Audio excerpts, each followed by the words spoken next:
Charlotte Gainsbourg, sa fille donc, qui est propriétaire de cette maison, en parlant avec elle, elle me dit qu'elle aurait bien aimé faire un inventaire de tout ce qu'il y a dans cette maison, tous les objets qu'il a cumulés au cours de sa vie, le manuscrit de la Marseillaise qu'il a racheté, un dessin de Salvador Dali, etc., un tas de petites choses qui sont restées en l'état, en place.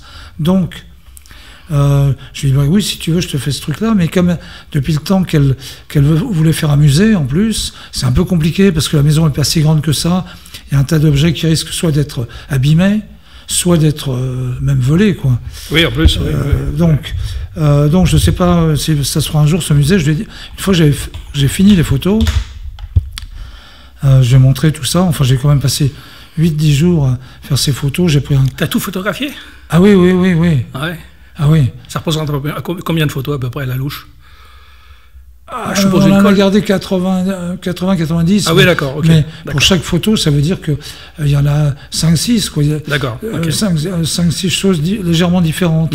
Donc, il doit y avoir 400 photos, quoi. 400-500. Et donc, j'ai fait surtout ça avec j'ai demandé à un copain qui est venu m'aider, qui est un chef électro de cinéma, parce que pour garder l'ambiance de la maison qui est éclairée par des petites lumières, quoi, on ne pouvait pas éclairer trop fort, sinon ça foutait en l'air toute l'ambiance. Ouais. Donc pour garder cette ambiance, on a à peine suréclairé, puis j'ai travaillé avec des vitesses lentes, etc. Donc, une fois que j'ai fini les photos, j'ai montré tout ça à Charlotte en lui disant pourquoi on n'en ferait pas un bouquin, comme ça les gens voient un peu. Il y aurait une trace en plus. Voilà. Ouais. Donc surtout s'il n'y a pas de musée pour l'instant, c'est comme si tu visitais la maison, pièce par pièce, des objets par-ci par-là, enfin tout ce qu'il y a dans chaque pièce, quoi.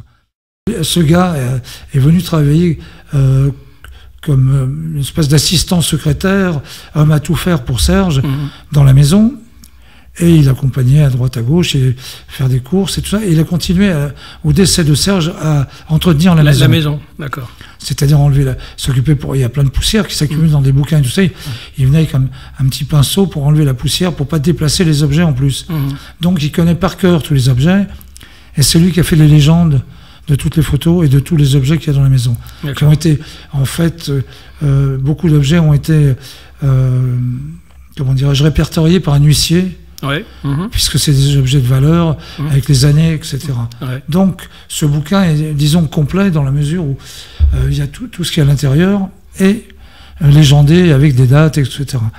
Et pour finir la description du bouquin, c'est qu'en plus de ça, une fois que j'ai vu ces photos d'intérieur, je voulais pas dire que ça, je veux pas me permettre de dire que ça fait un peu Ikea ou un descriptif un catalogue comme ça, quoi. Oui, donc fallait l'agrémenter d'autres choses. Donc je me suis dit, on va garder toutes les photos de l'intérieur de la maison en couleur, et je vais rajouter dans le bouquin des photos noires et blancs de Serge dans les pièces. D'accord. Photos que tu avais prises toi? Ah oui, que j'ai prises moi, oui, bien sûr. Voilà l'histoire du bouquin, qui est donc sorti juste avant les fêtes de fin d'année l'année dernière.